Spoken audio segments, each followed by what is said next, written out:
Est-ce que vous avez votre Bible ce matin? Vous pouvez la prendre avec moi? Amen. Amen. On va faire une parole de confession ce matin. Amen. Ceci est ma Bible. C'est la parole de Dieu pour moi. Je peux avoir ce qu'elle dit d'avoir. Je peux faire ce qu'elle dit de faire. Quel que soit ce que je vois ou que je ressens dans ma vie. La parole de Dieu travaille puissamment. La parole de Dieu travaille puissamment dans ma vie. Amen. Amen. Alléluia. Il y a ma fille Aurélie qui a un message pour vous. Amen. Ne débranchez pas. Amen. Elle a un petit message à passer. Alléluia. Soyez bénis. Et vous qui nous regardez ce matin. Amen.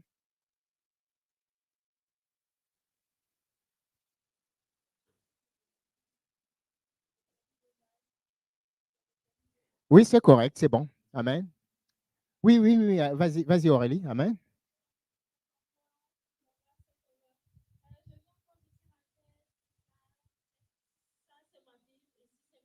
Je peux partir partout où je veux. Alors ce matin, je veux que tu partes en Côte d'Ivoire, je veux que tu partes en Cameroun, je veux que tu partes en Asie, Amen. je veux que tu Amen. partes partout avec ta Bible. Et comment partir? C'est juste en partageant ce live-là Alléluia. avec tous tes contacts, tous tes réseaux. Merci, que Dieu vous bénisse. Amen, amen, amen, amen. Partagez. Vous qui me suivez ce matin, amen. Vous êtes sur les réseaux sociaux, vous êtes sur ce live parce que vous êtes abonné automatiquement. Dès que je commence ma prédication, vous recevez la prédication, ça vient tout de suite sur votre téléphone. Alors, faites un partage. Quelqu'un va être béni ce matin. Nous sommes Pentecôte ce matin à Montréal. Alléluia. Nous célébrons la fête de Pentecôte et vous savez, cette fête de Pentecôte, amen. Dans le mot Pentecôte, il y a le mot penta, amen, qui veut dire 50. Ça vient, la racine, c'est 50. Amen. Et quelqu'un dit 50, c'est quoi? Qu'est-ce que ça signifie? Eh bien, 50, c'est à partir de la célébration de la fête de Pâques. Amen.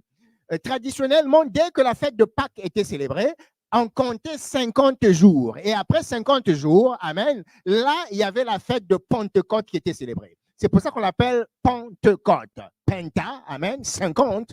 Ça veut dire qu'on décompte 50. En fait, la manière dont ça se passe dans le judaïsme, si vous voulez, et ça s'est toujours passé dans le judaïsme biblique. Je vous avais dit que le judaïsme biblique, c'est le bon judaïsme. Amen. Il y a le judaïsme biblique qui était pratiqué jusqu'au retour de notre Seigneur Jésus-Christ. Ça, c'était le judaïsme biblique. Ça, c'est le bon judaïsme. Amen. Je ne parle pas du judaïsme rabbinique qui est pratiqué actuellement. Amen. Et donc, on décompte ce qu'on appelle les homères. Les homères, ce sont des tiges de blé, amen, qui sont décomptées chaque jour jusqu'à 50. Amen. Et le 50e jour, là, on sait que c'est la fête de Pentecôte qui commence. Pentecôte, c'était la deuxième grande célébration, amen, ou la deuxième grande fête de l'Éternel. Il n'y en a que 3 saisons de fête de l'Éternel, amen. Il y a la saison de Pâques, où il y a 3 fêtes, vous le savez très bien. Il y a la saison de Pentecôte, où il y a une seule fête, et il y a la saison des tabernacles, où il y a également 3 fêtes. Amen. Et ce matin, donc, dans le calendrier chrétien, amen, nous célébrons Pentecôte ce matin. Et donc, mon message va porter sur quelque chose d'absolument important. Amen. Et naturellement, quand on parle de Pentecôte, on parle de l'effusion du Saint-Esprit de Dieu. Je répète, quand on parle de Pentecôte, on parle de l'effusion du Saint-Esprit. Et vous savez que dans l'Église chrétienne, il y a une catégorie d'églises qu'on appelle les églises de Pentecôte. Je ne sais pas, pour beaucoup ici au Canada, ils ne le savent pas, mais il y a beaucoup de gens, beaucoup d'églises qu'on appelle les églises de Pentecôte au milieu du protestantisme. Amen. Dans le protestantisme, il y a ce qu'on appelle les églises de réveil ou les églises de Pentecôte. Amen. Et la seule raison pour laquelle on les appelle les églises de Pentecôte, c'est parce que c'était des églises qui étaient centrées sur le Saint-Esprit, centrées sur les manifestations du Saint-Esprit de Dieu. Que quelqu'un dise manifestation ce matin. Alléluia, je vous entends très bien. Manifestation ce matin. Alléluia. Et ma prédication, c'est étendre le royaume par le Saint-Esprit. Augmenter le royaume. Étendre l'attente du royaume. amener une expansion du royaume, amen, par le Saint-Esprit de Dieu. Et bien sûr, c'est un message bizarre parce que la question elle-même, elle a la réponse à l'intérieur. L'idée est que, en réalité, pour tout chrétien qui connaît bien sa Bible, il sait que l'Église chrétienne, à elle toute seule, elle ne peut rien faire sans le Saint-Esprit de Dieu. On ne peut pas, en effet, étendre le royaume. On ne peut pas, en effet, chercher une expansion du royaume de Dieu sur la terre sans l'aide du Saint-Esprit de Dieu, sans la présence du Saint-Esprit de Dieu. Que quelqu'un dise Amen ce matin.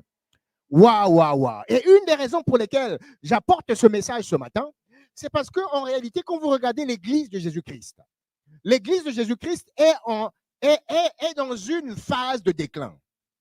Quelqu'un dit, pasteur, qu'est-ce que tu es en train de dire? Oui, malheureusement. Et ça, je parle de l'Occident. L'Église de Jésus-Christ en Occident. L'Église de Jésus-Christ en Occident et le Canada, Montréal font partie de l'Occident. Amen. Quand vous regardez l'Église de Jésus-Christ ailleurs, je prends l'exemple d'un pays qu'on appelle l'Iran. En ce moment, l'Iran, c'est un des pays où il y a une croissance et un taux de conversion vers la chrétienté qui est un taux le plus important dans le monde. Vous voulez voir où est-ce que l'Église est en train de croître, ce n'est pas en Occident. Mais l'Église au Moyen-Orient est en train de grandir.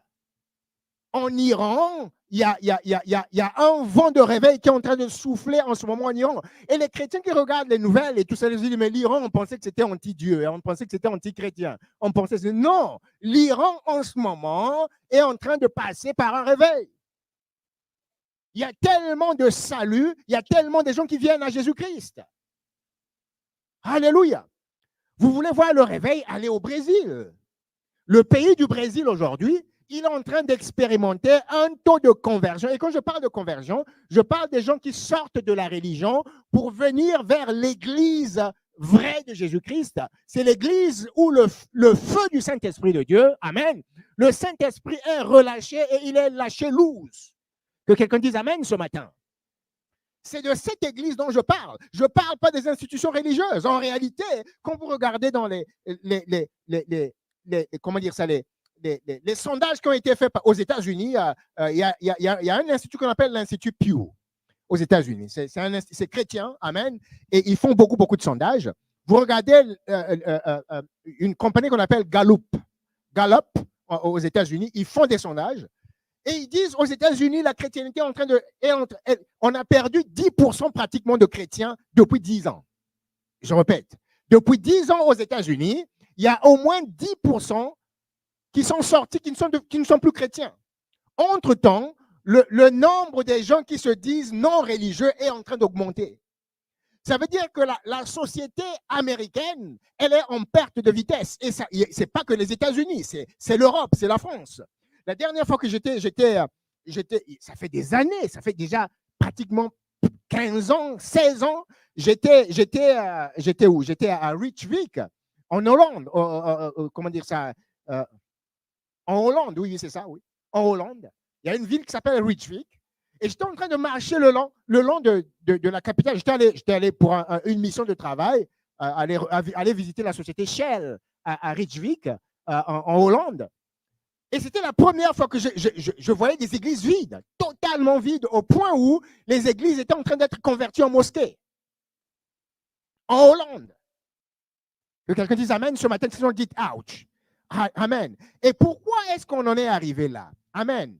Le problème, c'est que l'Église de Jésus-Christ, amen, alléluia, veut absolument, comment dire ça, elle veut atteindre un monde. Mais le monde que nous désirons atteindre aujourd'hui, nous désirons l'atteindre par d'autres moyens qu'en s'appuyant sur Dieu et sur le Saint-Esprit de Dieu.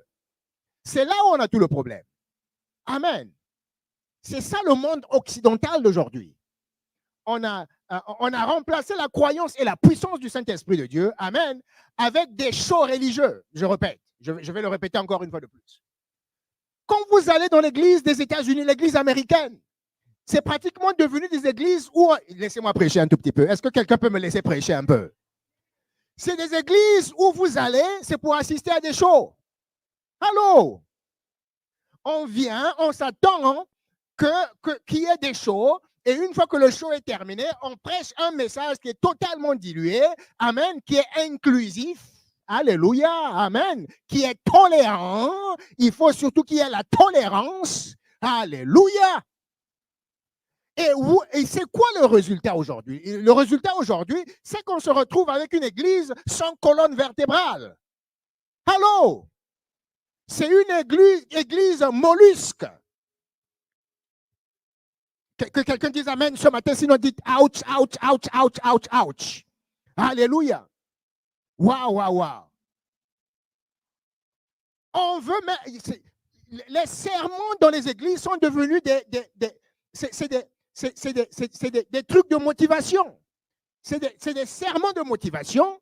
Il ne faut plus parler du sang de Jésus. Il ne faut plus parler du péché. Il ne faut plus parler de ci. Mais moi, je pensais à l'époque où nous on grandissait, c'était le message de l'évangile, amen, qui emmenait le pécheur à la conversion, à la repentance. Et il était sauvé, il était radicalement sauvé. Amen. Aujourd'hui, nous prêchons un message, nous prêchons un évangile qui est totalement dépourvu du sang de Jésus, dépourvu de la présence et de la puissance du Saint-Esprit de Dieu, dépourvu de la croix. Il ne faut pas prêcher de la croix, il ne faut pas prêcher du sang. C'est mauvais. Que quelqu'un dise amen ce matin. Alléluia. Et ce qui se passe, c'est que l'Église, le Saint-Esprit de Dieu, et je suis en train de prêcher à Pentecôte ce matin, le Saint-Esprit de Dieu a quitté l'Église. Dans trop d'églises, dans beaucoup d'églises, on ne laisse même pas la manifestation du Saint-Esprit de Dieu. On prêche le message, on vient faire son show, et puis bon, le Saint-Esprit est mis dans les cages. On le garde comme les vendeurs de pigeons dans le temple à Jérusalem. On prend le Saint-Esprit, on le met dans les cages. Que quelqu'un dise amen ce matin, sinon dites ouch. Alléluia. C'est exactement ce qui est en train de se passer. Et le Saint-Esprit, il est là, il est totalement désabusé, il regarde, mais on prêche et on ne le laisse pas agir. Et on s'attend qu'il y ait des guérisons, des signes, des prodiges et des miracles. Là où on ne laisse pas l'espace, on ne laisse pas l'espace et le temps au Saint-Esprit de Dieu d'agir au milieu de l'Église de Jésus-Christ. Oh Seigneur Jésus, alléluia, alléluia. Alors, mon message de ce matin, c'est étendre le royaume par le Saint-Esprit de Dieu. Et c'est quoi ça, le mot étendre? Je suis allé regarder dans le dictionnaire, le Webster. Amen. C'est un dictionnaire anglais. Mais ce mot étendre signifie étirer au maximum de sa grandeur. Nous voulons étirer l'Église au maximum de sa grandeur. Alléluia. Pour atteindre ce monde, il faut absolument que l'Église soit étirée.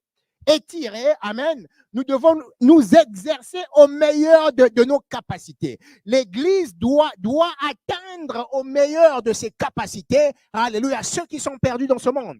Mais nous ne pourrons pas le faire, nous ne pourrons pas nous étirer en longueur, nous ne pourrons pas augmenter en substance s'il n'y a pas le Saint-Esprit et le feu du Saint-Esprit qui est relâché dans l'Église de Jésus-Christ. Que quelqu'un dise amen ce matin. Oh, j'ai besoin de vos amens ce matin. Dites encore amen. Alléluia, merci Seigneur. Waouh, waouh, waouh, waouh. Waouh. Le Saint-Esprit, c'est la chose la plus précieuse que le Seigneur a laissée à l'Église. Il y a un mois de cela, j'ai prêché ici sur le fait que quand l'époux est reparti vers la maison de son père, il a fait la promesse d'un cadeau. Le Saint-Esprit, c'est exactement le cadeau que l'épouse que nous sommes, qui nous a été remis. C'est ce cadeau-là qui doit nous rappeler tout à propos de l'époux, qui allait préparer la place pour nous. Que quelqu'un dise amen ce matin. Oh Seigneur, alléluia, merci Seigneur. Venez avec moi dans le livre de Actes. Actes au chapitre 1. Actes au chapitre 1, à partir du verset 4. Amen. Acte 1 à partir du verset 4, je vais le lire. Acte 1 à partir du verset 4. Alléluia. Voici ce que dit la parole de l'Éternel. Comme il se trouvait avec eux, amen. Comme il se trouvait avec eux, il leur recommanda de ne pas s'éloigner de Jérusalem, Mais d'attendre, que quelqu'un dise attendre. Oh, je ne vous entends pas. Attendre. Attendre. Alléluia.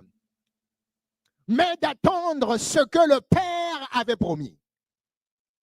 Vous savez, à Pâques, quand on célèbre Pâques, amen, il y a un petit morceau du bout de matzah, le pain de Pâques, le pain qui est brisé, là, le pain qui est percé. Amen. Il y a un petit bout qu'on appelle la ficomène, qui est caché dans la maison de toutes les familles juives. Ils vont cacher ce morceau de pain. Et l'enfant qui va retrouver ce bout de pain, amen, il va recevoir la promesse du papa de la maison pour dire, dans 50 jours, je vais te donner quelque chose. C'est ce qu'on appelle la promesse du Père. Wow, wow, wow, wow, wow, wow. Et là, le Seigneur est en train de dire aux disciples, attendez à Jérusalem, il y a la promesse du Père qui arrive. Elle va arriver dans 50 jours à Pentecôte. Waouh, waouh, waouh, waouh. Et il va plus loin, il dit ceci, ce que je vous ai annoncé, leur dit-il. Amen, alléluia. Car Jean a baptisé d'eau, mais vous, dans peu de jours, vous serez baptisés du Saint-Esprit. Et la parole va plus loin, elle dit ceci. Alors les apôtres réunis lui demandèrent, Seigneur, est-ce en ce temps que tu rétabliras le royaume d'Israël? Il leur répondit, ce n'est pas à vous de connaître les temps et les moments que le Père a fixés de sa propre autorité. Verset 8, il dit ceci, mais vous recevrez une puissance. Quelqu'un dit puissance ce matin. Puissance. Oh, je ne vous entends pas. Puissance. Vous avez faim? Puissance. Alléluia. Mais vous recevrez une puissance. Le Saint-Esprit survenant sur vous. Il dit, le jour où la promesse du Père viendra, elle viendra avec puissance. Et cette puissance-là, alléluia, elle viendra sur vous.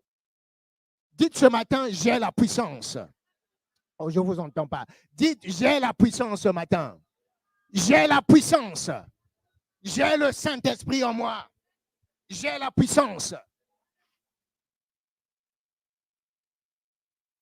Alléluia. Alléluia. Vous recevrez une puissance, le Saint-Esprit survenant sur vous, et vous serez mes témoins à Jérusalem, dans toute la Judée, dans la Samarie, jusqu'à Montréal, jusqu'à New York, jusqu'à Sacramento, jusqu'à Los Angeles, jusqu'à Jakarta, jusqu'à Pékin, en Chine. Vous serez mes témoins jusqu'à Tokyo, au Japon. Que quelqu'un dise amen ce matin.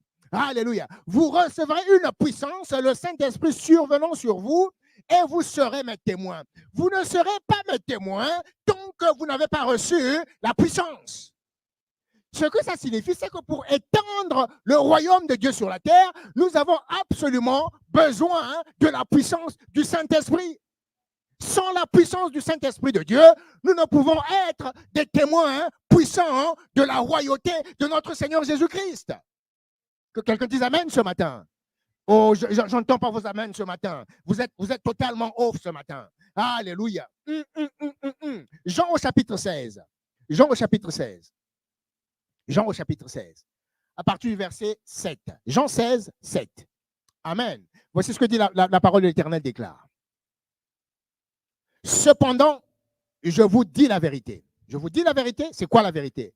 Il vous est avantageux que je m'en aille, car si je ne m'en vais pas, le consolateur ne viendra pas vers vous. Mais si je m'en vais, je vous l'enverrai. Voyez-vous qui envoie le consolateur? C'est lui, c'est le Seigneur Jésus-Christ. S'il va, et il est monté à l'ascension il y a quelques jours, amen, et de là, à partir une fois qu'il est haut et élevé et assis à la droite du Père, il est capable d'envoyer le Saint-Esprit de Dieu, l'aide dont nous avons besoin.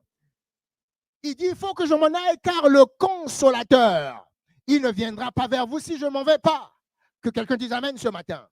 On ne peut pas avoir la puissance du Saint-Esprit de Dieu sans le consolateur. On ne peut pas avoir la puissance du Saint-Esprit de Dieu, alléluia, sans la personne du Saint-Esprit. Je répète, Il y a une distinction entre la personne du Saint-Esprit et la puissance du Saint-Esprit. Pour avoir la puissance du Saint-Esprit dans sa vie, il faut d'abord recevoir la personne du Saint-Esprit dans ta vie.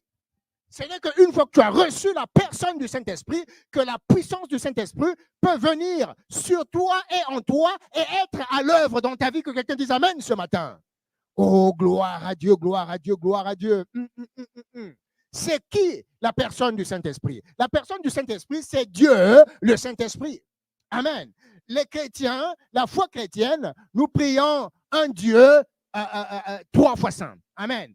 Il est Dieu, c'est un seul Dieu. Amen. Et je veux bien que ce soit clair pour vous qui m'entendez ce matin. Vous n'êtes pas chrétien, vous cherchez à vous convertir. Amen. Les chrétiens ne prient pas 3 dieux. Les chrétiens prient un seul Dieu manifesté en 3 personnes. Je répète, un seul Dieu manifesté en 3 personnes, en Dieu le Père, le Fils et le Saint-Esprit. Alléluia. Waouh, waouh, waouh. Et je parle de Dieu, le Saint-Esprit. La troisième, amen, la troisième, si vous voulez, facette, manifestation de la divinité de notre Dieu Jéhovah. Alléluia. Et ce Dieu, le Saint-Esprit, c'est ce que le Seigneur Jésus-Christ appelle le consolateur. Il appelle le consolateur. Et ce mot consolateur veut dire quoi? Ce mot consolateur, en vrai français, ça veut dire le paraclet. Que quelqu'un dise paraclet ce matin. Oh, je vous entends pas. Paraclet. Consolateur ne veut pas dire conciliare en français, plutôt en italien comme réconciliateur. Amen. C'est pas conciliare, c'est consolateur. Alléluia. Ça veut dire paraclet. Et en grec, c'est parakletos. Paraclet, le parakletos. Et ce mot paraclet, il y a un préfixe et un suffixe. Le préfixe, c'est para, et le suffixe, c'est clé. Amen. Para veut dire monter. Para, monter. Monter et venir. Et ce mot paraclet veut dire le Saint-Esprit est celui qui monte et qui vient à côté d'eux. Il va monter et se tenir à côté de ma fille Amandine. Il va monter et se tenir à côté de mon fils Timothée. Il va monter et se tenir à côté d'eux. Alléluia. Paraclet. Paracletos. Amen. Et voici ce que le Saint-Esprit, il fait dans ta vie. Le paraclet, il fait dans ta vie. C'est pour ça que le Seigneur l'appelle l'aide. Nous avons besoin de l'aide du Saint-Esprit. Je vais vous donner des références. Amen. L'aide du Saint-Esprit de Dieu, et avec des références, amen, le paraclet, le paraclétos. Quand il vient dans ta vie, amen, il est ton aide, il est ton aide. Ça veut dire qu'il t'aide en toutes choses. Jean au chapitre 16, verset 7. On ne va pas l'afficher, notez ça, amen. Le Saint-Esprit est ton aide. He is your helper. The Holy Spirit of God is your helper. Amen. C'est Jean au chapitre 16, verset 7. Le Saint-Esprit est celui qui te sanctifie. Quand il vient à côté de toi, il va t'aider à la sanctification. Et la sanctification, ce n'est pas un gros mot théologique. Je répète, la sanctification, ce n'est pas un gros mot théologique. Ça veut simplement dire marcher, être séparé pour Dieu. Se séparer pour Dieu, être mis à part pour l'éternel. Que quelqu'un dise Amen ce matin. Quand le paraclétos, tu le permets de rentrer dans ta vie, il va t'emmener, alléluia, il va t'amener à l'image de Jésus-Christ. Je répète, le Saint-Esprit, c'est lui qui va t'amener et te transformer à l'image de Jésus-Christ. 2 Corinthiens 3, 18. 2 Corinthiens 3, 18, le Saint-Esprit t'emmène et te transforme à l'image de Jésus-Christ. Waouh! J'avais parlé du Saint-Esprit qui te sanctifie, c'est 1 Corinthiens 6, 11. La sanctification, 1 Corinthiens 6, 11. Le Saint-Esprit t'emmène à l'image de Christ, 2 Corinthiens 3, 18. Le Saint-Esprit t'amène à faire la volonté du Père. Trop de chrétiens, ils ne savent pas comment faire la volonté du Père. I don't know what is the will of God for my life. Je ne sais pas c'est quoi la volonté de Dieu pour ma vie. C'est le Saint. Without the Holy Spirit. Sans le Saint-Esprit de Dieu, tu n'arriveras jamais à discerner la volonté de Dieu pour ta vie. Que quelqu'un dise Amen ce matin. Alléluia. Et il n'y a que le Saint-Esprit qui peut t'emmener à le faire. Acte au chapitre 8, verset 29. Acte 8, 29, c'est votre référence. Alléluia. Le Saint-Esprit est celui qui vient à côté de toi et va t'équiper avec des dons divers pour l'appel que tu as sur ta vie et sur le ministère, ton ministère. Je répète. C'est le Saint-Esprit, le paraclet. Quand il monte, il vient à côté de toi et tu le laisses agir dans ta vie. Il va t'emmener, alléluia, à t'équiper, amen, et te donner des dons, amen, divers pour le service, pour le ministère et pour le service. 1 Corinthiens 12, 4 à 12, à 11 plutôt. 1 Corinthiens 12, 4 à 11. Éphésiens au chapitre 4. Vous pouvez regarder tout ça. Romains 12. Ça, c'est le Saint-Esprit, le paraclet qui vient t'équiper, il te donne des dons. Que quelqu'un dise amen ce matin.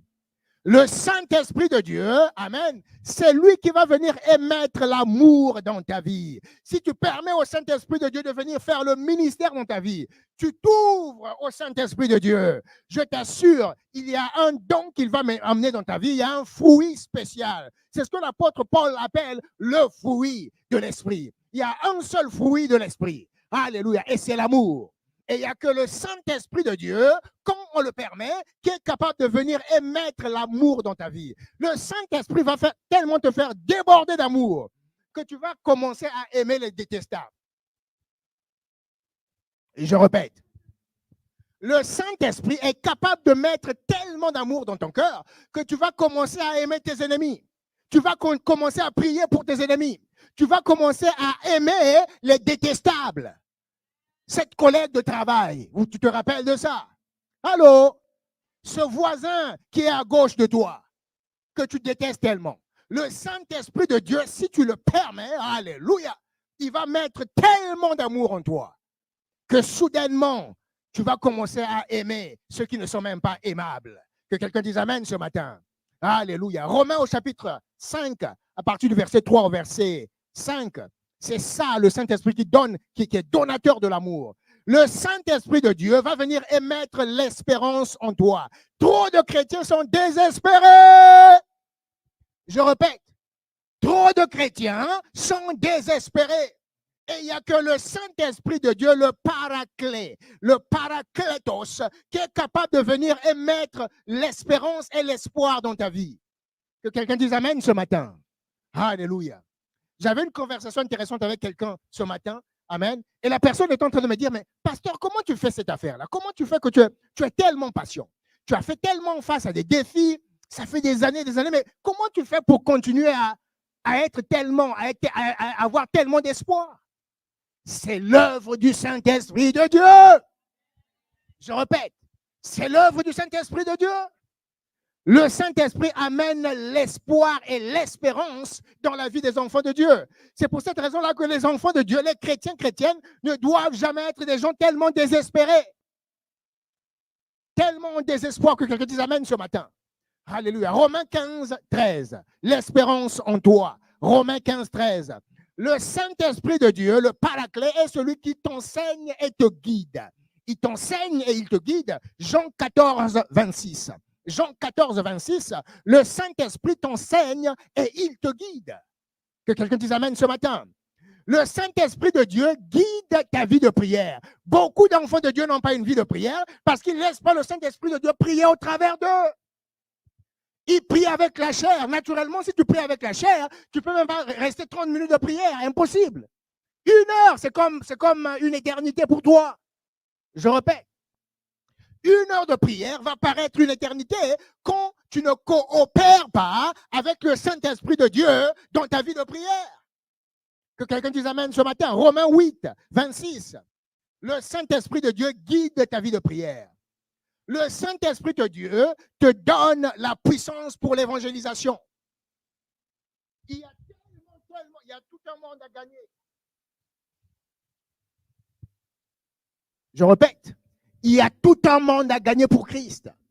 Il y a tellement de gens qui sont en train de crier, prier pour des réponses dans leur vie. Et c'est Christ qui est la réponse. Et les chrétiens tremblent tellement pour aller évangéliser.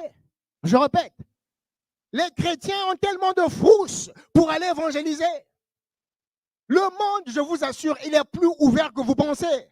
Je répète, les gens sont plus ouverts à recevoir l'évangile que vous pensez. Amen. Et il n'y a que le Saint-Esprit de Dieu, amen, qui est capable de nous donner la puissance pour l'évangélisation. Actes chapitre 1, verset 8. C'est le Saint-Esprit qui nous donne la puissance pour l'évangélisation. Que quelqu'un dise amen ce matin. Alléluia. J'ai parlé de la personne du Saint-Esprit. Je vais parler maintenant de la puissance du Saint-Esprit. Ce matin. Amen.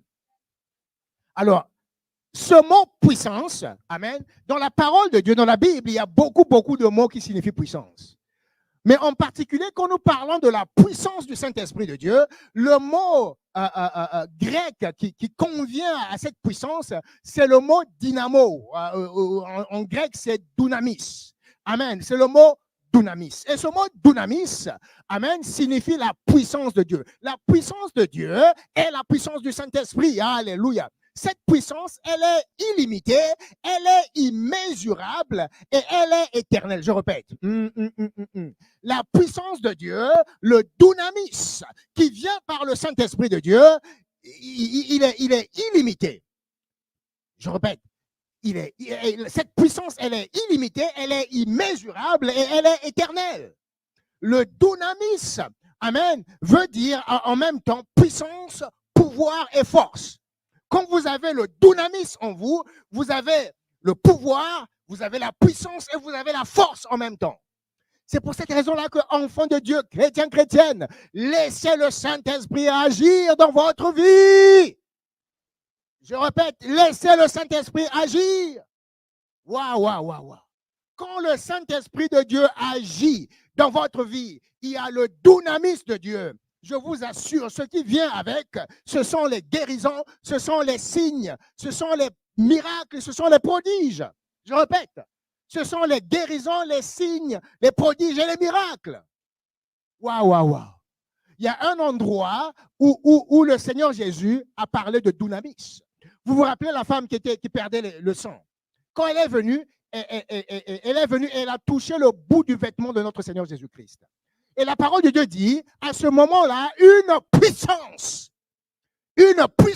a quitté notre Seigneur Jésus-Christ. Cette puissance qui a quitté notre Seigneur Jésus-Christ, c'est le dunamis. Et le Seigneur, dès que la puissance lui a quitté, il a dit, mais qui m'a touché? Il y a quelqu'un qui m'a touché. Et les disciples qui étaient autour du Seigneur, ils regardent, ils disent, mais Rabouni, il y a quelque chose qui ne va pas.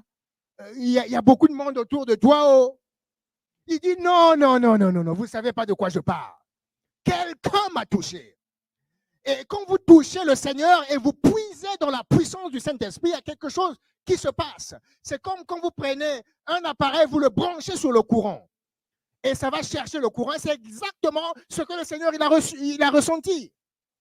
Que quelqu'un dise amen ce matin. C'est de ça dont je parle. Le dunamis qui était dans le Seigneur, automatiquement est rentré dans cette femme et elle a été restaurée totalement. Je répète, la femme avec la perte de sang était totalement, immédiatement restaurée parce qu'elle avait tapé et elle allait brancher dans le dunamis, dans la puissance du Saint-Esprit qui était à l'intérieur de notre Seigneur Jésus-Christ. Que quelqu'un dise amen ce matin. Oh, gloire à Dieu, gloire à Dieu, gloire à Dieu. Waouh, alléluia. Waouh. Merci Seigneur. Nous allons évoluer ce matin. Amen, avec la prédication. Les procétés. Maria la brande rebe sata. Rabababababababa. Rebebebebebebebe. Robababababababa. Brande rebe sata. Nous ne pouvons, en tant qu'Église, nous ne pouvons pas être des témoins puissants pour le royaume sans le Saint-Esprit. En effet, même quand on parle d'évangélisation, allez évangéliser, vous ne voulez pas vous retrouver dans les rues en train d'évangéliser sans avoir été dans la présence du Saint-Esprit de Dieu. Il n'y a que le Saint-Esprit qui est capable de vous rendre des témoins. Le Saint-Esprit seul est capable de vous transformer en des témoins puissants pour le Seigneur. Je répète, le Saint-Esprit seul est capable de vous transformer en des témoins puissants. Que quelqu'un dise amen ce matin. Waouh. Et on a un exemple typique dans la parole de Dieu. C'est l'apôtre Pierre. Vous vous rappelez de l'apôtre Pierre? Amen. Quand notre Seigneur Jésus-Christ, Maman Titi, était sur le point d'être crucifié, le même apôtre Paul était en train de se cacher. En fait, tous les disciples sont dispersés. Amen. Mais en particulier, l'apôtre Pierre, amen, a été reconnu par la foule. Et ils ont dit, mais toi là, toi, tu étais avec le mec, le monsieur là qu'on est en train de transporter. C'est toi, tu étais avec lui. Il dit, non, vous êtes en train de vous tromper là. Vous avez une mauvaise mémoire. Ça n'est vraiment pas moi là. Moi, non. C'est peut-être mon sosie, mais c'est pas moi. Allô? Ça, c'est l'apôtre Pierre qui est en train de faire ça. Mais imaginez-vous juste après quelque temps, quand le Saint-Esprit de Dieu est venu sur l'apôtre Pierre, le même apôtre Pierre, qui ne pouvait même pas se tenir debout. Alléluia. Le même apôtre Pierre est devenu, amen, un témoin puissant. Il est passé de l'apôtre Pierre qui allait se réchauffer auprès du feu de l'ennemi, amen, pour être l'apôtre Pierre, après avoir entendu ce discours. C'était le discours du tonnerre. Je répète, l'apôtre Pierre, le jour de Pentecôte, a fait un tel discours du tonnerre qu'une fois qu'il avait fini avec ce discours, l'atmosphère a totalement changé là où il était. Oh, que quelqu'un le reçoive ce matin. Alléluia. Il a prêché un tel message puissant. Le même apôtre Paul qui était craintif. L'apôtre Pierre plutôt. Merci, pasteur Evelyne. Le même apôtre Pierre qui était si craintif. Le Saint-Esprit de Dieu descend sur lui, il est transformé, il devient Hulk. Comment on appelle ça? Hulk, le grand géant. Là. Allô? Amen. Il devient Hulk. Parce que le Saint-Esprit est entré en lui. Et soudainement, il a fait une telle prédication. Amen. Après avoir entendu cette prédication, ils eurent le cœur vivement touché. Si vous voulez que le cœur soit vivement touché, assurez-vous que vous avez le Saint-Esprit de Dieu dans vos prédications. Assurez-vous que vous avez le Saint-Esprit de Dieu dans vos réunions. Allô? Oh, il y a quelqu'un. Vous êtes en train de me lâcher là. Après avoir entendu ce discours, ils eurent le cœur vivement touché. Vivement touché. Si vous désirez le vivement touché, que les gens soient franchement touchés, que les gens soient réellement transformés, nous avons besoin du Saint-Esprit de Dieu. La raison pour laquelle les gens étaient tellement touchés par le discours de l'apôtre Pierre, c'est parce que il y avait l'infusion du Saint-Esprit de Dieu à l'intérieur. La puissance du Saint-Esprit était à l'intérieur de ce message. Que quelqu'un dise amen ce matin. Alléluia.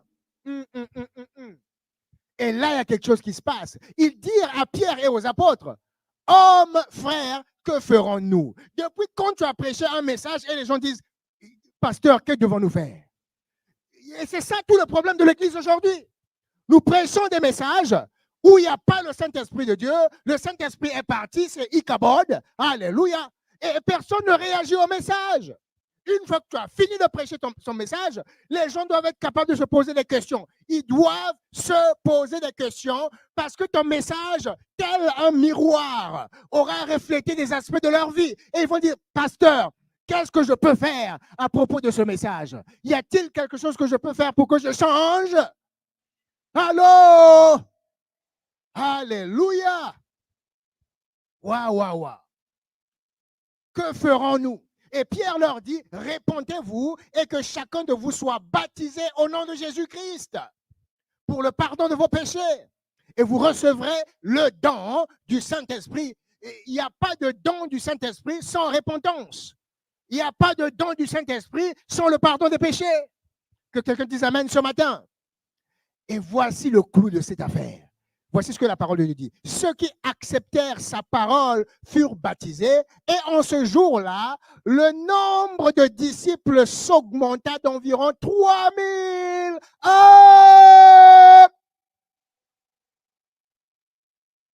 On est passé de 120 dans la chambre haute à 3120. Imaginez-vous ça. Un jour dans la présence du Saint-Esprit. Message puissant dans la présence du Saint-Esprit de Dieu. Il y a des conversions partout à Jérusalem. Amen. Et soudainement, l'Église passe de 120 à 3120. Est-ce que vous m'entendez ce matin? Parce qu'il y a Parce que le royaume est en train d'être étiré, amen, étendu par la puissance du Saint-Esprit. Que quelqu'un dise amen ce matin. Waouh, waouh, waouh, waouh. Waouh. Et ça se passe au pied du mont Sion, à Jérusalem. À Jérusalem, il y a le mont Sion. Et vous savez quoi? La première fois que le Saint-Esprit a apparu, c'est quand Moïse était sur la montagne. Sur la montagne, il y avait le feu. En fait, la traduction hébraïque dit qu'il y avait des langues de feu sur le mont Sinaï. Quand Moïse est descendu au pied de la montagne, 3000 sont morts. Je répète, 3000 sont morts quand Moïse est arrivé. Il a vu, ils étaient en train de célébrer le veau d'or. 3000 ont été massacrés, tués, sont morts.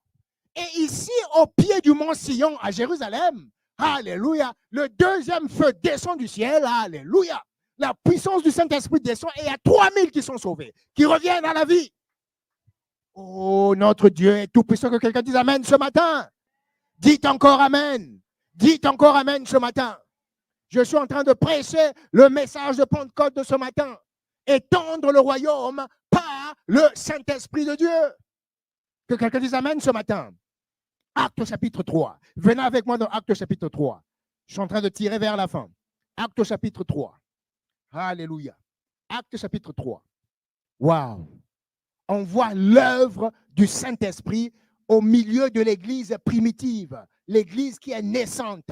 Mais on voit comment est-ce qu'il comptait sur la puissance du Saint-Esprit de Dieu et l'œuvre est en train d'avancer parce qu'il laisse le Saint-Esprit de Dieu agir. Alléluia. Acte chapitre 3 à partir du verset 1. Pierre et Jean, que quelqu'un dise Pierre et Jean ce matin. Je ne veux pas que vous dormez. Pierre et Jean.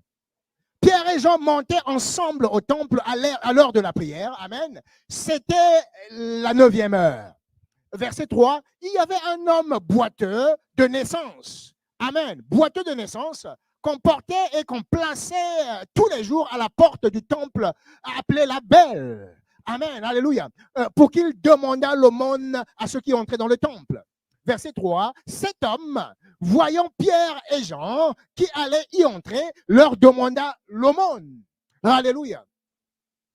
Pierre, de même que Jean, fixa les yeux sur lui, sur le boiteux. Amen.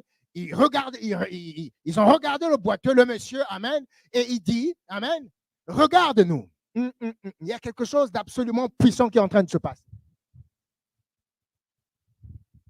Pierre et Jean montent au temple. Devant le temple, il y a un boiteux qui était placé là. Et ce boiteux, tout le monde le connaissait. Tous les jours, on l'amenait là, on le plaçait là. Dieu est en train de faire quelque chose d'absolument spécial pour mettre l'Église sur la montagne, pour que l'Église soit vue, pour montrer qu'il y a une nouvelle dispensation en Israël. Que quelqu'un dise amen ce matin. Alléluia. Et la parole dit ceci, amen. L'apôtre Pierre et Jean dit, regarde-nous. Et il est regardé attentivement, s'attendant à recevoir de quelque chose. Alors l'apôtre Pierre lui dit, je n'ai ni or, que quelqu'un dise ni or ce matin, ni argent, mais ce que j'ai, je te donne.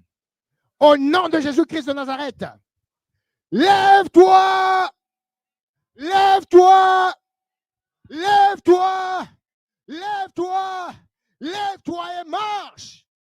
Waouh, waouh, waouh, waouh, waouh, waouh, waouh, waouh, waouh, waouh. Ça, c'est le tout premier miracle de l'Église qui est en train de naître. Avec la puissance du Saint-Esprit de Dieu. L'apôtre Pierre et l'apôtre Jean arrivent devant la porte du temple. Et là, ce boiteux que tout le monde connaissait, il ne pouvait pas marcher, il est paralytique, paralysé. Et là, il y a un miracle, un grand miracle qui se produit. Que quelqu'un dise amen ce matin. Ce miracle s'est simplement produit par la puissance du Saint-Esprit de Dieu. Je répète, ce miracle du boiteux de la porte la Belle ne se serait pas produit sans le Saint-Esprit. Que quelqu'un dise amen ce matin. Alléluia.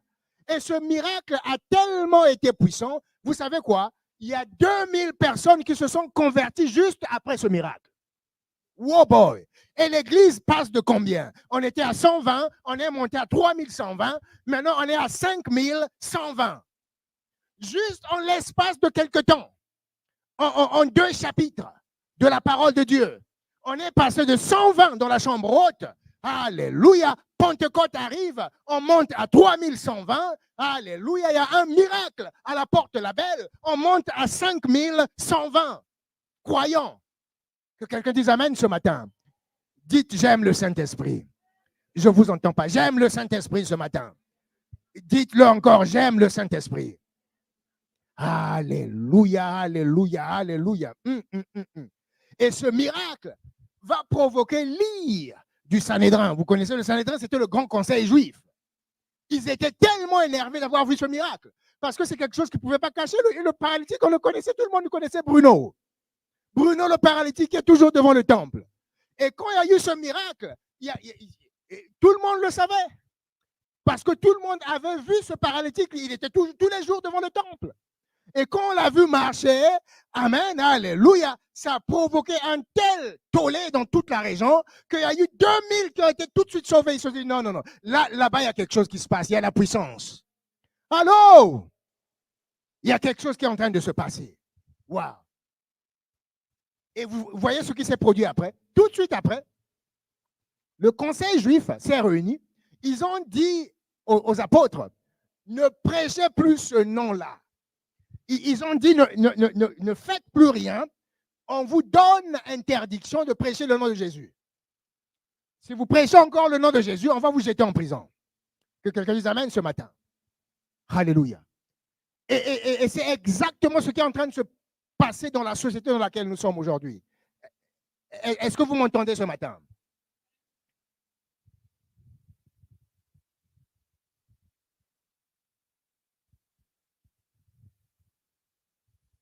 Ce que je veux dire ce matin, c'est qu'il y a un esprit qui est dans ce monde. Que quelqu'un dise esprit ce matin. Il y a un esprit qui est dans ce monde qui est totalement anti-Dieu. Dès qu'il y a la puissance de Dieu qui est à l'œuvre, cet esprit-là se lève. Est-ce que vous rappelez des enfants de Dieu qui étaient à Babylone? Shadrach, Meshach, Abednego, Daniel. À un moment donné, ils disent non, vous devez vous prosterner devant la statue, sinon on vous arrête, sinon on vous jette dans la fournaise ardente. Le même esprit est en opération jusqu'aujourd'hui. Arrêtez de convertir ceux qui ont fait des choix de vie alternatifs. Vous n'avez plus le droit d'aller convertir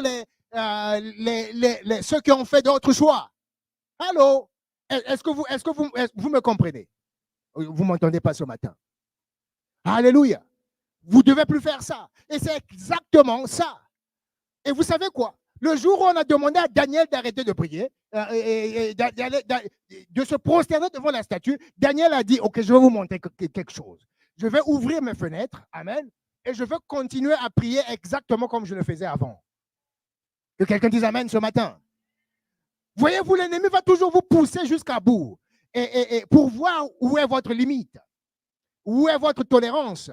Et le problème, c'est que nous, en tant qu'enfants de Dieu, on doit être résolu. Que quelqu'un dise résolu ce matin. Alléluia. Résolu à ne pas compromettre. Oh bien-aimé, je vous en supplie ce matin. Vous me suivez ce matin, messieurs, madame.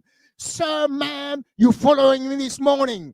There is no compromise in Christianity. Le problème, c'est que dès que nous compromettons, amen, nous brûlons. Que quelqu'un dise, je brûle.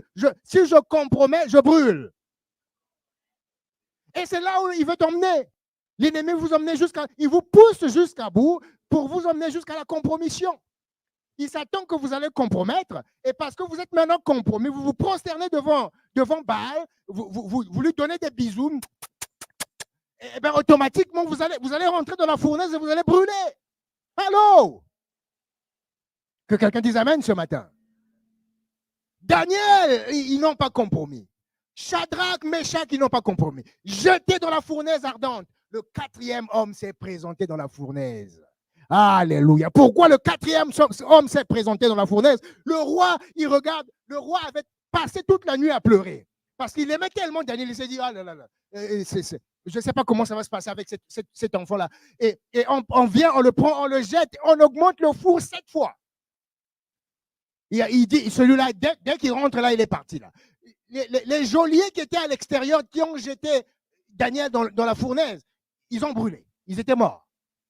On le prend, on le jette dedans.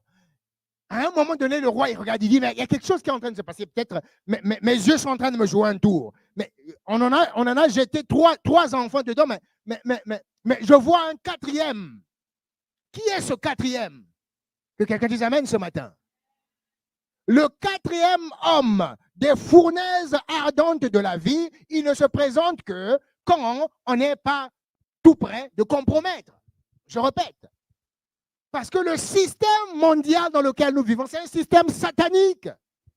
Et Satan va toujours mettre la pression. Et là, ils viennent y mettre la pression sur les apôtres. Ils disent ne prêchez plus Jésus. Ce nom, il est trop dangereux. Quand vous prêchez, il y a des miracles qui se passent. C'est bizarre. Je n'ai jamais vu depuis quand, dans une société, guérir les malades est un problème. Je n'ai jamais vu depuis quand guérir les aveugles, c'est un problème.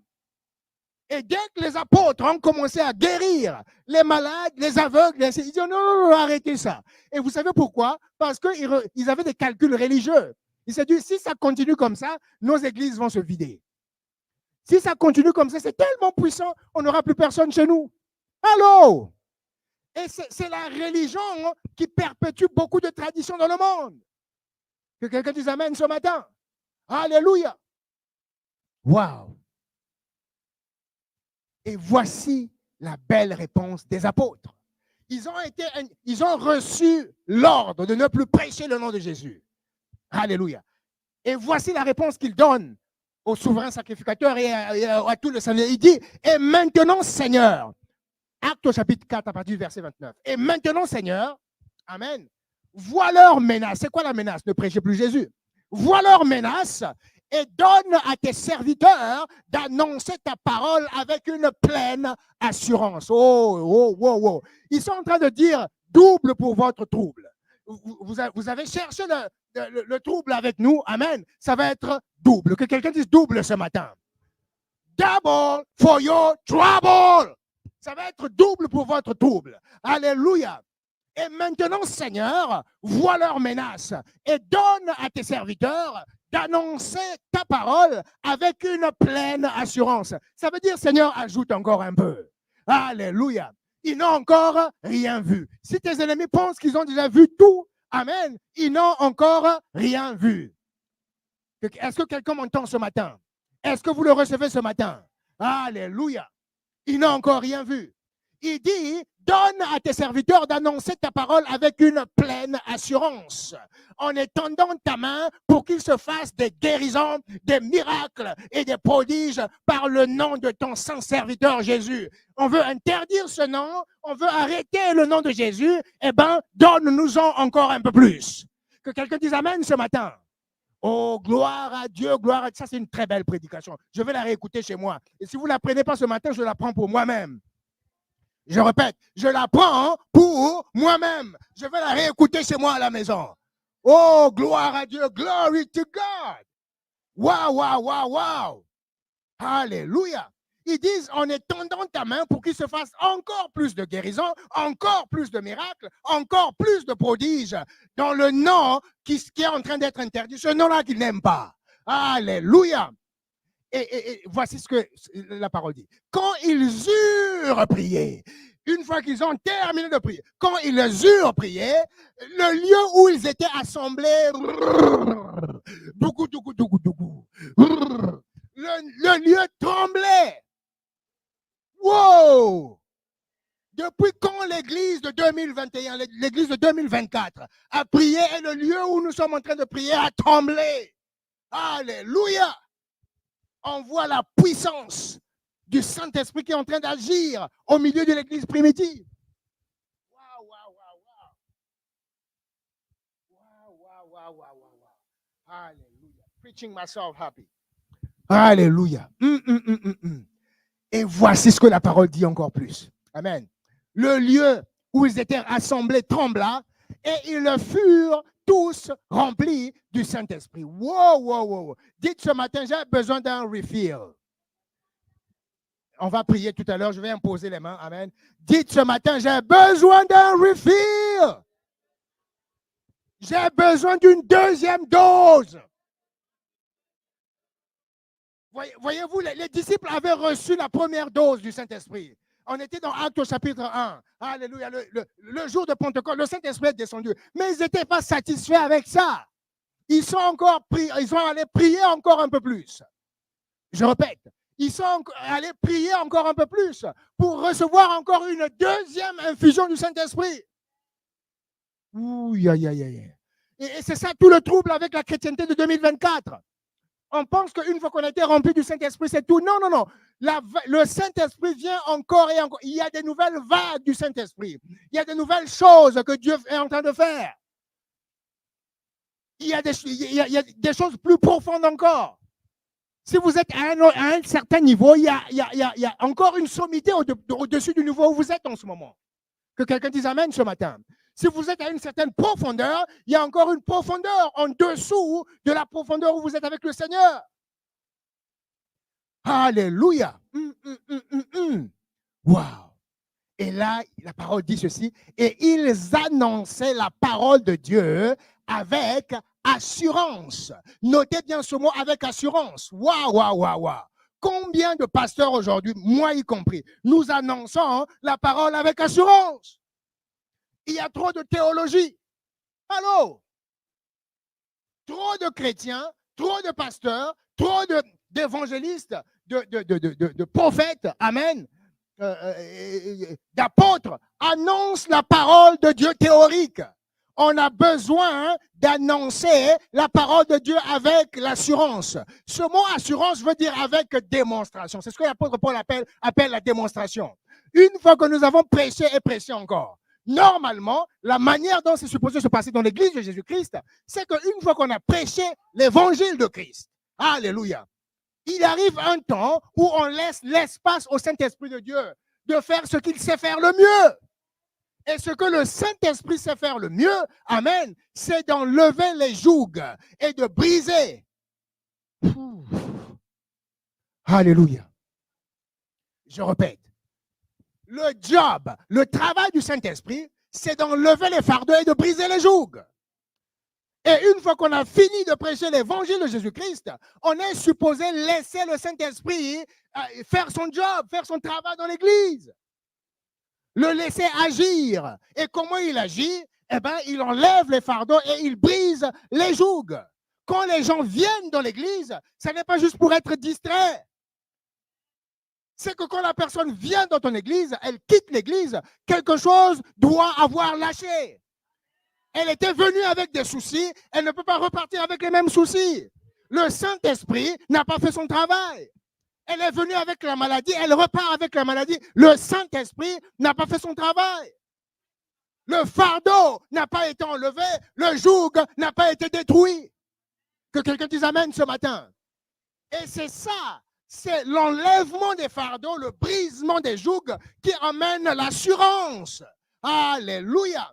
Et c'est pour cette raison que l'apôtre Paul était tellement fier. Il a dit, je n'ai pas honte de l'évangile. Pourquoi je n'ai pas honte de l'évangile? Parce que chaque fois que je prêche cet évangile, elle est suivie d'assurance, de démonstration. Que quelqu'un dise Amen ce matin.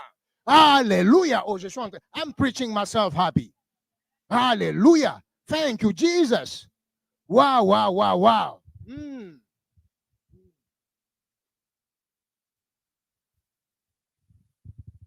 Imaginez-vous, la génération de l'apôtre Pierre, l'apôtre Jean, c'était la génération qui a vécu avec le Christ. Ils priaient pour recevoir le Saint-Esprit.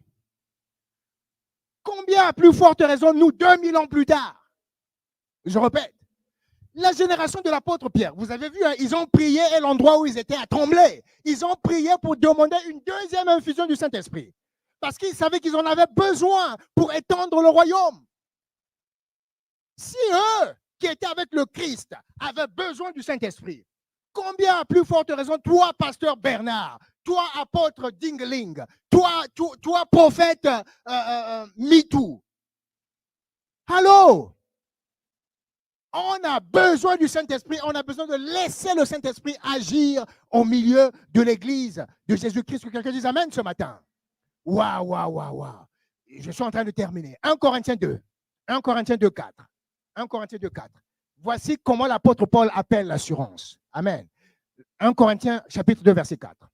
Et l'apôtre Paul dit ceci. Que quelqu'un dise ma parole ce matin.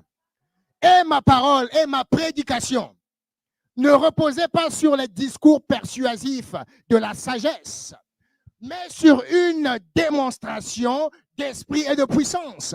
Ce que l'apôtre Paul est en train de dire, il y a un temps pour prêcher, il y a un temps pour dire des théories, mais il y a un temps pour démontrer la théorie qu'on vient de dire. Allô? Il y a un temps pour prêcher. Il y a un temps pour essayer de persuader. Mais il y a un temps pour la démonstration. Il dit, moi, partout où je suis allé, amen, ce n'était pas juste de l'éloquence. Il y a beaucoup de pasteurs, beaucoup de prédicateurs qui sont très éloquents. Vous pensez que pasteur Alain est éloquent? J'ai aucune éloquence. Il y a des gens, quand ils te prêchent, ils sont en train de te prêcher. Alléluia. Mais le problème, est-ce qu'il y a la puissance derrière ce qu'il est en train de prêcher? Y a-t-il la démonstration derrière toute l'éloquence de l'homme de Dieu? Allô? Alléluia. Il y en a qui sont tellement vides de toute puissance qui se sont mis à faire, à utiliser toutes sortes de gimmicks, de gamiques. Amen. Pour provoquer la puissance du Saint-Esprit. Vous n'avez pas besoin de pousser quelqu'un par terre pour dire qu'il y a le Saint-Esprit en vous. Allô? Est-ce que vous me laissez prêcher un tout petit peu? Alléluia. Ils tiennent les gens par les têtes et les poussent par terre. Et ils disent que c'est le Saint-Esprit. L'apôtre Paul parle de la démonstration. Il y a une démonstration, amen. Il dit ma prédication n'était pas juste la persuasion des humains. Amen. Mais il y avait une démonstration d'esprit et de puissance. L'Église aujourd'hui, elle est pleine de gens éloquents, persuadés, des faux docteurs, toutes sortes de choses. Amen. Et elle a totalement perdu la puissance. Nous avons l'apparence, mais il n'y a pas la puissance. Je répète. Il y a l'apparence de piété, il y a l'apparence de ceci, l'apparence grand homme de Dieu, l'apparence ci, mais il n'y a pas la puissance derrière. Que quelqu'un dise amen ce matin. Waouh, waouh, waouh, waouh, waouh. Alléluia. Je vais finir avec un seul passage et puis je vais conclure. Et ça, je le dis pour vrai. Amen. Alléluia. Je suis en feu ce matin. Permettez-moi. Alléluia. Acte au chapitre 5, à partir du verset 12. Acte chapitre 5, à partir du verset 12. Que quelqu'un dise beaucoup ce matin. Dites encore beaucoup. Beaucoup de miracles et de prodiges se faisaient au milieu du peuple par les mains des apôtres. Beaucoup, beaucoup, c'est beaucoup. Wow. Ça veut dire que même ce qui a été écrit, tout n'a pas été comptabilisé. C'est ce que ça veut dire. Beaucoup, beaucoup de miracles et de prodiges se faisaient au milieu du peuple par les mains des apôtres. Amen. Ils se tenaient tous ensemble au portique de Salomon. Amen. Et aucun des autres n'osait se joindre à eux. Il y en a qui disaient, oh, il y a tellement de puissance là. Si j'ai le péché là, Gabriel, le péché de sa vie, il faut s'approcher des apôtres. C'est dangereux. Allô? Ils ne veulent pas s'approcher parce qu'ils voient que c'est dangereux. Que quelqu'un dise amen ce matin. Alléluia.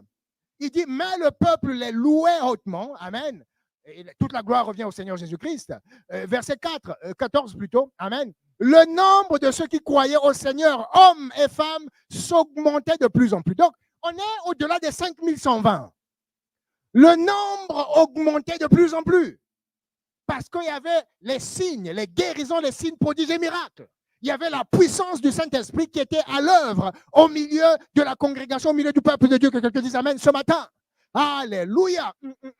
Et la parole dit ceci, en sorte qu'on apportait les malades dans les rues et qu'on les plaçait sur des lits et des couchettes afin que lorsque Pierre passerait, oh gloire à Dieu, afin que juste que quand l'apôtre Pierre il passe, que son ombre, écoutez-moi très bien, que l'ombre de l'apôtre Paul, oh boy, oh boy, oh boy, afin que lorsque Pierre passerait, son ombre au moins couvrait quelques-uns d'eux. Wow!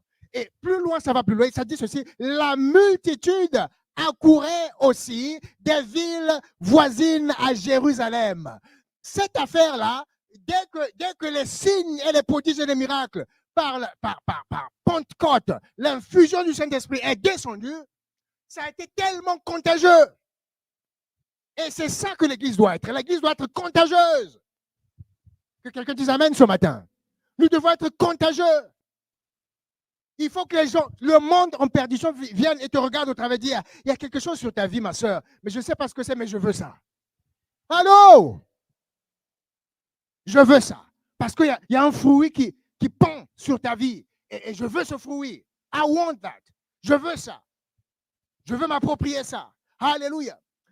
La parole dit, ils accouraient aussi des villes voisines. Donc, on voit que l'impact est allé au-delà de Jérusalem. Il y a d'autres villes tout autour qui ont été touchées. Wow, wow, wow, wow, wow. Et la parole dit, amenant des malades et des gens tourmentés par des esprits impurs, et tous, pas quelques-uns, tous étaient guéris. Tous étaient guéris. Waouh, waouh, waouh, waouh, waouh, waouh. Waouh, waouh. Dans la parole de Dieu, rien que dans le livre des Actes des Apôtres, il y a au minimum 17 miracles qui sont documentés. 17 signes, prodiges et miracles dans le livre des Actes. Ça, c'est Luc, l'écrivain du livre des Actes, qui a documenté ces 17 miracles. Moi, je suis sûr qu'il y a beaucoup plus que 17. Amen. À Pentecôte, il y a 3000 qui ont été sauvés. Miracle à la porte la Belle. 2000 sont sauvés. Alléluia. Des villes entières. Je vous ai dit, hein, ils venaient de toutes les villes à côté de Jérusalem. La ville de Jopé, la ville de Lyde, la ville de Saron. Toutes ces villes étaient touchées tout autour parce qu'ils avaient vu les signes, les prodiges et les miracles. Bien-aimés, je suis en train de terminer ce matin. Nous vivons dans un monde totalement incrédule. Je le répète. Nous vivons dans un monde incrédule. Ils pensent que les miracles, c'est que dans le tiers-monde. Allô? La raison pour laquelle il n'y a pas de miracles ici au Canada, c'est parce qu'il y a l'incrédulité au Canada. Allô? Ce n'est pas parce que le Saint-Esprit n'est plus efficace. Ce n'est pas parce que le Saint-Esprit ne peut pas faire. C'est parce qu'il y a l'incrédulité. Le Seigneur Jésus-Christ ne pouvait pas faire des guérisons chez lui. Allô? Il était Dieu sur terre. Mais même chez lui, il ne pouvait pas faire des guérisons, il ne pouvait pas faire des signes et des prodiges. Pourquoi? Parce qu'il y avait l'incrédulité. Donc ne dites pas ici au Canada, oui, il y a des miracles, c'est parce que tu vas en Inde, tu vas en Afrique, là il y a des miracles. Non! Dieu est capable de faire des signes, des prodiges et des miracles ici, here, now, in Canada. Il est capable de le faire ici et maintenant. Tout ce que ça prend, c'est la foi. C'est la foi et laisser le Saint-Esprit de Dieu agir dans la vie des enfants de Dieu. Que quelqu'un dise Amen ce matin. Vous avez reçu ce matin. Vous avez reçu. Vous avez reçu. Amen, amen, amen, amen, amen. Wow, alléluia. Merci Seigneur. Merci Seigneur. On va se lever ce matin. Amen, comme on le fait tous les dimanches.